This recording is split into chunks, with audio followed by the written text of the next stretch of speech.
Hello दोस्तों, I hope you all are doing well.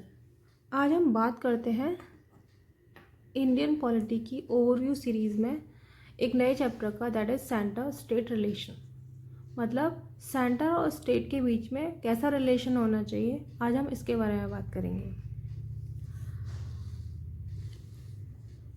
Constitution में national government को power दी गई है, वो डिफाइन है, और रीजनल गवर्नमेंट को क्या पावर दी गई है कॉन्स्टिट्यूशन में, ये भी डिफाइन है। नेशनल गवर्नमेंट को बोलते हैं सेंट्रल गवर्नमेंट और रीजनल गवर्नमेंट को बोलते हैं स्टेट गवर्नमेंट। अब यह सवाल आता है कि ये जो हाउ कॉन्स्टिट्यूशन डिस्ट्रीब्यूट पावर, ये जो पावर है जो नेशनल गवर्नमेंट और रीजनल गवर्नमेंट को दी गई है कि कॉन्स्टिट्यूशन इन्हें कैसे डिस्ट्रीब्यूट करता है। तो कॉन्स्टिट्यूशन में बहुत सारे सब्जेक्ट दिए गए हैं और सारे सब्जेक्ट को 3 कैटेगरीज में डिवाइड किया गया है। पहला यूनियन लिस्ट, दूसरा कॉन्करेंट लिस्ट और तीसरा स्टेट लिस्ट।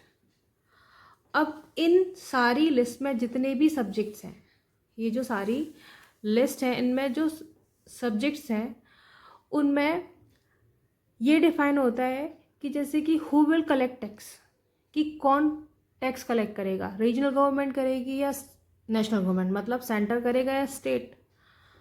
दूसरा सवाल आता है हु विल इम्प्लीमेंट लॉ, कौन लॉ इम्प्लीमेंट करेगा। तीसरा सवाल आता है हु विल मेक लॉ, और लॉ कौन बनाएगा। तो पहला जो सवाल है कि कौन टैक्स कलेक्ट करेगा, इसको बोलते हैं financial power. Who will implement law, इसको बोलते हैं एडमिनिस्ट्रेटिव पावर, और हु विल मेक लॉ, उसको बोलते हैं लेजिस्लेटिव पावर। तो सेंटर स्टेट रिलेशन में हम इन्हीं जो तीनों टॉपिक है, financial power, administrative power, legislative power, को बहुत डिटेल में कवर करेंगे जब हम वीडियो लाएंगे डिटेल डिस्कशन की। ये हमारा है ओवरव्यू। आपको आई होप समझ में आया होगा कि what is centre state relation, जिसमें आज हमने बात की कि कॉन्स्टिट्यूशन में 3 लिस्ट दे रखी हैं जिसमें सारे सब्जेक्ट्स हैं, ठीक है। और वो लिस्ट कौन सी है, union list, concurrent list and state list. I hope you understand what is the basic idea behind this lecture, that is center and state relation. Thank you.